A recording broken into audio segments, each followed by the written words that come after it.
IT job కోసం try చేస్తున్నారా? Coding ట్యూటర్లో training తో పాటు స్టైఫండ్ అండ్ 100% జాబ్ గ్యారంటీ. నమస్తే, నేను Keshav. Welcome to Suman TV.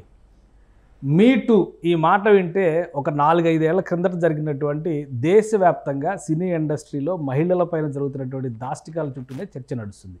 తాజాగా ఈ అంశం మరోసారి వెలుగులోకి వచ్చింది. దీనికి ప్రధానమైనటువంటి కారణం మలయాళం ఫిలిం ఇండస్ట్రీకి సంబంధించి హేమ కమిటీ రిపోర్టుని బహిర్గతం చేయడం. తెలుగు ఇండస్ట్రీలో కూడా ఇలాంటి అంశాలు ఉన్నాయా? ఉంటే బయటికి చెప్పాల్సినటువంటి అవసరం, బాధ్యత ఎవరికి ఉంది? ఇప్పుడు ఈ అంశంపైనే సినీ నటి సమంత నినదీస్తున్నారు. మీ టూ పేరుతో ఆమె చేస్తున్నటువంటి స్లోగన్స్, ఆమెకు అండగా మంచు లక్ష్మి, సుమా వంటి తారలు, నందిని రెడ్డి లాంటి డైరెక్టర్సు మాట్లాడడం అనేది ఇప్పుడు ఆసక్తికరంగా మారింది. తెలుగు సినిమా పరిశ్రమలో గతంలో ఇచ్చినటువంటి నివేదిక, ఇదే తరహా నివేదిక గతంలో 2019లో ఒక అధ్యయనం చేయడం ద్వారా ప్రభుత్వానికి సమర్పించారు. ఇప్పుడు ఆ నివేదికని బయట పెట్టాలనేటువంటి డిమాండ్ని సమంత బలంగా చేస్తున్నారు. దీని వెనక కారణాలేంటి? నివేదికని బయట పెట్టేటువంటి అవకాశాలు ఎంతవరకు ఉన్నాయి? ఈ అంశంపైన విశ్లేషణ చూద్దాం. మనతో పాటు సీనియర్ జర్నలిస్ట్, ఫిలిం క్రిటిక్ ప్రభు గారు ఉన్నారు. ప్రభు గారు నమస్కారం. నమస్తే. ఈ 2019 నివేదిక, హేమ కమిటీ రిపోర్ట్ గురించి ఆల్రెడీ మనం డిస్కస్ చేసాము. దానికి ఈ 2019లో తెలుగు ఇండస్ట్రీలో జరిగినటువంటి ఘటనలకి సంబంధం ఏమైనా ఉందా? దానికి దీనికి సంబంధం లేదు. హెరాస్మెంట్స్ అనేటువంటి ఉమెన్ వర్కింగ్ ప్లేస్లో ఉమెన్ మీద జరుగుతున్న అట్రాసిటీస్ అనేటువంటి ఎప్పటి నుంచో ఉన్నాయి. కానీ ఒక సంఘటన కారణంగా ఇవి ప్రివేల్ చేయటం జరిగింది. అక్కడ ఒక నటి మీద దారుణంగా అటెంప్ట్ చేయటం, అత్యాచార ప్రయత్నం చేయటం, దాని తర్వాత ఈ కమిటీ ఫామ్ చేయటం, హేమ కమిటీ చేయటం. అట్లాగే 2018లో మన దగ్గర కూడా ఒక నటి ఫిలిం ఛాంబర్ ముందు అర్ధనగ్న ప్రదర్శన చేసి మాలో మెంబర్షిప్ కోసం చేసిందమ్మ. చేసినప్పుడు ఇక అదొక ఉద్యమంలాగా రాచుకుపోయింది. అర్ధనగ్న ప్రదర్శన చేసి బట్టలు ఇప్పుకొని నేను ఇచ్చేస్తాను అని చెప్పేసి చేసిన అది చాలా పెద్ద ఉద్యమంగా టర్న్ అయిపోయింది. ఆ ఉద్యమం కనుక సక్రమైన మార్గంలో పోతే తర్వాత అది దారి తప్పటం, దానికి రకరకాల కారణాలు, ఆమెను రెచ్చగొట్టేసి రకరకాలుగా చేసినటువంటి కారణంగా అది ఆ మీటూ ఉద్యమంగా మహిళల సాధికారత కోసం, లేకపోతే సినిమా ఇండస్ట్రీలో మహిళల వెల్ఫేర్ కోసం ఒక ఉద్యమ రూపం తీసుకుందనుకున్నది రకరకాలుగా దారి తెప్పింది. ఆమె వ్యక్తిగత ఆరోపణలకు పోవటం వీటి కారణంగా. సరే, వాట్ ఎవర్ ఇట్ ఈస్. కానీ ఆ టైంలోనే ఏర్పాటు చేసినట్టు ఒక సబ్ కమిటీ అనేటువంటిది ఒక నివేదిక ఇవ్వండి అని చెప్పేసి ప్రభుత్వాలు కూడా కదిలి ఆ రోజున చేసినటువంటి ఇది అనుకోకుండా మరుగున హేమ కమిటీ కూడా ఎప్పుడో మరుగున పడిపోయింది. దాన్ని right to the information act కింద తీసుకోవటం జరిగింది. ఇప్పుడు కూడా ఎవరో ఒకళ్ళు వేయాలి, లేకపోతే సమంత ఒక అగ్రసీన నటీమన్గా, ఒక పాపులర్ యాక్ట్రెస్గా సమంత డిమాండ్ చేస్తుంది. సమంత డిమాండ్ చేస్తుంటే సమంతతో పాటు మిగతా వాళ్ళందరూ సపోర్ట్ చేస్తే ఆ సబ్ కమిటీని బయట వేయండి అని చెప్పి చెప్తున్నారు. అది వేస్తారేమో చూడాలి. మరి ఇప్పుడు ఆ కమిటీ రిపోర్టు 2022లో 3 ఏళ్ల తర్వాత ఇచ్చారు. 2019లో ఇన్సిడెంట్ జరిగింది, కమిటీ అపాయింట్మెంట్ జరిగింది, 2022లో ఇచ్చారు. అప్పటి నుంచి ఇప్పటివరకు ప్రభుత్వాలు ఏవి కూడా మాట్లాడలేదు. ఇప్పుడు ప్రభుత్వం దాన్ని బయటికి తీసుకొస్తే ఆల్రెడీ ఇండస్ట్రీలో ఉన్నటువంటి సమస్యలు చర్చకి అవకాశం కలుగుతుందని సమంత డిమాండ్. నిజంగా మలయాళం ఇండస్ట్రీలో జరిగినటువంటి ఇన్సిడెంట్ వేరు. జయసూర్య అనేటువంటి నటుడు ఒక నటి పైన అత్యాచార ప్రయత్నం చేయడం, దానికి ఆమె రివోల్ట్ అవ్వడం, మొత్తం ఆ స్టోరీ అంతా కూడా కంప్లీట్గా కమిట్మెంట్ అనేటువంటి, అగ్రిమెంట్ అనేటువంటి మాటల చుట్టూనే నడిచింది. బట్ ఇక్కడ ఫిల్మ్ ఇండస్ట్రీలో అవకాశాలు రాకపోవడం, సమాన అవకాశాలు కల్పించకపోవడం, అలానే పురుషులకి మహిళలకి మధ్య వ్యత్యాసం ఉండడం, ఇలాంటి అంశాలు అన్నిటిపైన ఒక సమగ్ర అధ్యయనం చేశారు. దానికి తర్వాత అసలు ఇండస్ట్రీలో ఏమైనా మార్పులు వచ్చినాయా? ఎలాంటి మార్పులు అంటే కొంత అవేర్నెస్ వచ్చినమాట వాస్తవం. ఇదివరకు ఇట్లాగా కొంత విచ్చలవిడితనమో విశృంఖలత్వం లేదు. ఏదైనా జరిగితే మీడియా వాచ్ అనేటువంటిది ఒకటి ఉంది. తర్వాత ఈ ఉమెన్ వెల్ఫేర్ యాక్టివిటీస్ కూడా బాగా జరుగుతున్నాయి. కాబట్టి ఇదివరకు అంతటి ఇదిగా లేదు. అయితే మలయాళ ఇండస్ట్రీలో ఉన్నంతటువంటి ఉధృతమైనటువంటి వాతావరణం మహిళల పట్ల ఉన్నటువంటి ఒక వివక్ష కావచ్చు, ఒక చులకన భావన కావచ్చు, తేలిక భావన కావచ్చు, ఆడదే అంటే అనుభవిస్తానికి అనేటువంటి ఒక ధోరణి అక్కడ ఉన్నటువంటి మాట మోస్తం మొన్న గతంలో కూడా మనం డిస్కస్ చేసుకున్నట్టు. కానీ ఇక్కడ ఏంటంటే కొంత అండర్స్టాండింగ్లోనూ కొంత ఇదిలో పోతుంది. అంత తీవ్రమైనటువంటి పరిస్థితులు ఏమి లేవు. కాదు, ఈ సబ్ కమిటీ అనేటువంటిది కేవలం మహిళల మీద జరుగుతున్న అత్యాచారాలు, లేకపోతే డైరెక్ట్ ఇండైరెక్ట్ బ్లాక్మెయిలింగ్, మీకు క్యారెక్టర్ కావాలంటే క్యారెక్టర్ వదులుకోవాల్సింది అనేటువంటి ధోరణి ఏదైతే ఉందో అది కొంత ఉన్నటువంటి మాట వాస్తవం తప్ప డైరెక్ట్గా అటాకులు చేయటం అలాంటిది ఇక్కడ లేదు. ఈ సబ్ కమిటీలో ప్రధానంగా చర్చడానికి వచ్చినటువంటి అంశాలు ఏంటంటే ఆ రోజున మహిళలకు వర్కింగ్ ప్లేస్లో ముఖ్యంగా షూటింగ్స్ దగ్గర వాళ్ళకి ఒక సెక్యూర్డ్ వాతావరణం ఉండాలి. వాళ్ళు కనీసం బట్టలు మార్చుకోవడానికి కానీ, వాష్రూమ్స్కి వెళ్ళడానికి కానీ ఎక్కడా సరైనటువంటి వసతులు లేని పరిస్థితులు ఉన్నాయి. వాటిని విషయంలో కరెక్ట్గా చర్యలు తీసుకోవాలి. అక్కడ షూటింగ్ ప్లేసుల్లో డ్రింక్ చేయటం, ఇది చేయటం, ఇదంటే ఒక రెచ్చేడు వాతావరణం అనేటువంటిది ఉండకూడదు అనేటువంటివి కూడా సబ్ కమిటీ పరిగణలోకి తీసుకున్నటువంటి అంశాల్లో కొన్ని. ఇది మెయిన్ ఇష్యూతో పాటు ఇప్పుడు ఇవన్నీ బయట పెట్టండి అని చెప్తే అప్పుడు ఇంకొంచెం సెక్యూరిటీ ఇదని ఏర్పడుతుంది అనేటువంటిది వీళ్ళ వాదన. మరి లేకపోతే ఈ సబ్ కమిటీ కనుక ఇంకా తీవ్రంగా లోపలికి వెళ్ళిపోయి వ్యక్తుల పరంగా కూడా చేసి విచారణలు చేశారా, చేసుండి ఆ బయటకు వస్తే ఎవరెవరి పేర్లు బయటకు వస్తాయి, దాంట్లో కనుక మలయాళ ఇండస్ట్రీలో కనుక ఎవరెవరి పేర్లు అయితే బయటకు వచ్చినాయో ఆ విధంగా తెలుగు ఇండస్ట్రీలో కూడా ఎవరి పేర్లు అలాంటి పేర్లు బయటకు వచ్చే ఉన్నాయా లేకపోతే కమిటీ బహిర్గతం చేయాలి తప్ప మనం చెప్పలేం కదా. అంటే అలాంటి అవకాశాలు ఉన్నాయా? ఎందుకు లేవు? చాలామంది ఇప్పుడు 2 రకాలు ఉంటాయి. డైరెక్ట్ హెరాస్మెంటు, ఇండైరెక్ట్ హెరాస్మెంట్, ప్రచ్ఛన్నంగా చేసేటువంటిదే. ఇక్కడ ఎక్కువగా జరిగేది ప్రచ్ఛన్నంగానే. డైరెక్ట్గా ఎవడు పోయి వస్తావా లేదా అని చెప్పేసి ఆడవాళ్ళని బలవంతం పెట్టేటువంటి ఇదైతే ఉండదు.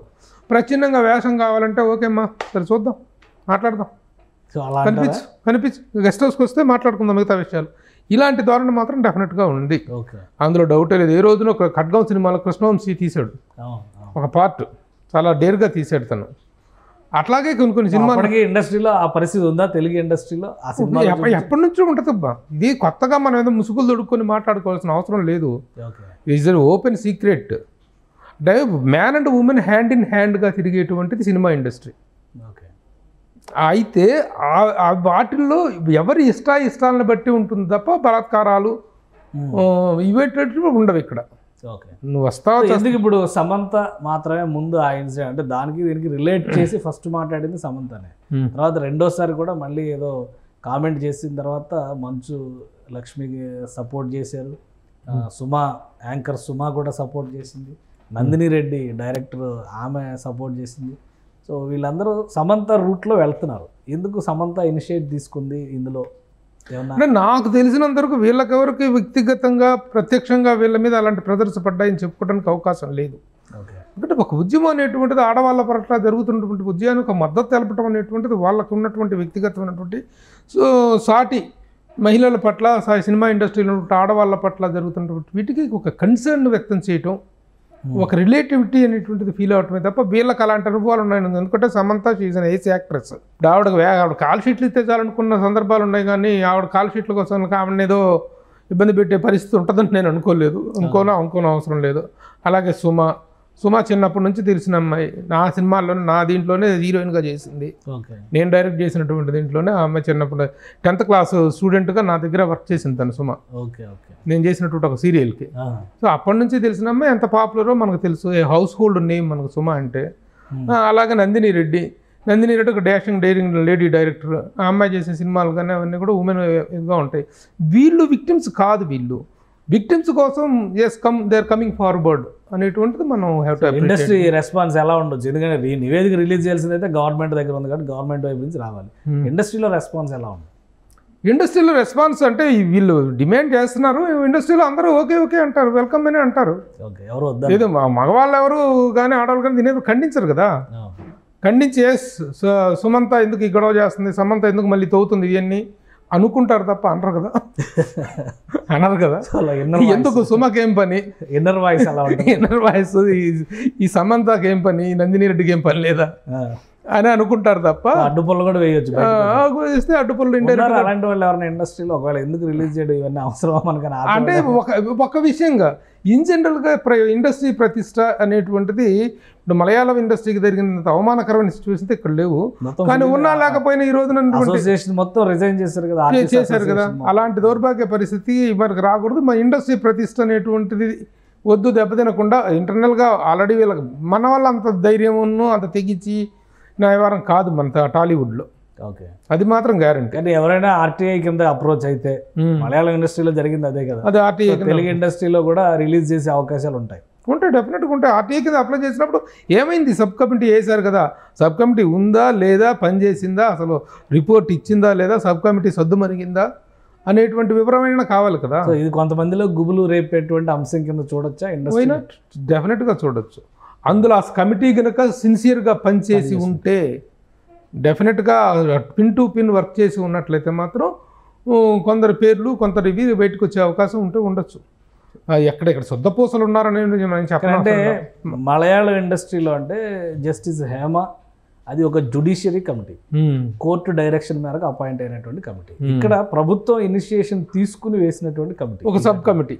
మామూలుగా అంటే ఇందులో ఉన్న మాజీ పోలీస్ అధికారులు లేదా ప్రజెంట్ పోలీస్ అధికారులు ఉండొచ్చు, ఇండస్ట్రీలో పెద్దలు ఉండొచ్చు, ఇండస్ట్రీలోనే కాకుండా సమాజంలో పెద్దలుగా ఉండేవాళ్ళు, మానవ హక్కుల కార్యకర్తలు, ఉమెన్ రైట్స్ కార్యకర్తలు, ఇట్లాంటి వాళ్ళు ఉండొచ్చు. సో ఇది అంత జెన్యున్గా జరిగింది అని అనుకోవడానికి అవకాశం ఉందా? ఒకవేళ లేదు, ఎందుకు లేదంటే హేమ కమిటీ వేసినప్పుడు ఉన్నటువంటి సీరియస్ సిచ్యువేషన్స్ కానీ, ఆ కమిటీ పట్ల జరిగినటువంటి అత్యాచారం మీద జరిగినటువంటి దీన్ని క్రైమ్ ఇన్వాల్వ్డ్ దీన్ని జ్యుడిషియరీ తీసుకున్నటువంటిది. సబ్ కమిటీలు అనేటువంటి ప్రభుత్వాలు ఎప్పటికైనా ఒక ఇష్యూ గొడవ జరిగినప్పుడు ఆ గొడవకు సంబంధించి ఏదో సద్దుమణిగే కార్యక్రమంలో, నీళ్ళు చల్లే కార్యక్రమంలో భాగంగానే తప్ప అంత సీరియస్గా ఇంత గొడవలు జరుగుతున్నాయంటే ఓకే ఇదేనా చూడండి ఆయన ఒక సబ్ కమిటీని అలా వేసినట్టు ఇదేనా చూడు కేసు అయితే చూడు అని నేను ఎంత క్యాజువల్గా చెప్తానో ఒక బీపీ వేసేసి దాన్ని నీళ్ళు చల్లేట కార్యక్రమంగానే ఉంటాయి తప్ప సబ్ కమిటీల తాలూకు సీరియస్నెస్ అనేటువంటిది ఒక జ్యుడిషియరీ కమిటీకి ఉండేంత సీరియస్నెస్ ఉండదు. కాబట్టి నేను వర్క్ జరిగిందని అనుకోవట్లా, ఒక పై పూతలుగా ఏం జరిగిందని అనుకుంటున్నాను. జరిగి ఉంటే మాత్రం మోస్ట్ వెల్కమ్. రైట్, రిలీజ్ చేయడానికి ఆర్టీఐ ద్వారానే అవకాశం ఉంది, కానీ ప్రభుత్వ పక్షాన అయితే ఇప్పటికైతే ఛాన్స్ కనిపించట్లేదు. దాని సంగతి చాలా మంది మర్చిపోయిన సంగతే కనిపిస్తుంది ఇప్పుడు దీని తర్వాత ప్రివేల్ అయినటువంటి మ్యాటర్ తప్ప అసలు ఆ sub committee is working or not working, what extent it worked అనేటువంటిది we have to wait. We'll also try to get what happened అనేటువంటి దాన్ని మేము కూడా తీసుకోవాల్సిన ఇండస్ట్రీ పరంగా దాని వివరాలు సేకరించేటువంటి పనిలో ఉన్నాం. రైట్, థ్యాంక్ యూ ప్రభు గారు. ఇది సమంత డిమాండ్ చేస్తున్నట్టుగా సబ్ కమిటీ ఇచ్చినటువంటి నివేదికకి సంబంధించి దానికి ఎంతవరకు సమర్థన ఇవ్వచ్చు, అలానే మలయాళం ఇండస్ట్రీతో పోల్చి చూసినప్పుడు అది జ్యుడిషియల్ కమిటీ కింద కనిపించినటువంటిది, ఇది ఒక అపాయింటెడ్ కమిటీ కాబట్టి విచారణలో హేతుబద్ధత ఎంత ఉంది అనే అంశం పైన కూడా చాలా అనుమానాలు ఉన్నాయి. అయితే తెలుగు సినిమా పరిశ్రమలో ఇలాంటి పరిస్థితులు రాకూడదు, మలయాళ పరిశ్రమలో ఎదురైనట్లాంటి సంఘటనలు రాకూడదు అంటే కనుక ఖచ్చితంగా పరిశ్రమలో ఏమి జరుగుతుందనే దానిపైన ఒక పర్యవేక్షణ ఉండాల్సినటువంటి అవసరం కనిపిస్తోంది. మరోవైపు ఈ కమిటీలో చెప్పినటువంటి కీలకమైన సూచనలు, సలహాలు అమలు చేసే అవకాశం ఎంతవరకు ఉందనే అంశం పైన కూడా ప్రభుత్వం స్పందించాల్సినటువంటి అవసరం కనిపిస్తోంది. ఇది special discussion. Keep watching. Suman టీవీలో మీ పర్సనల్ అండ్ బిజినెస్ ప్రమోషన్స్ కోసం కింది నెంబర్కి కాంటాక్ట్ చేయండి.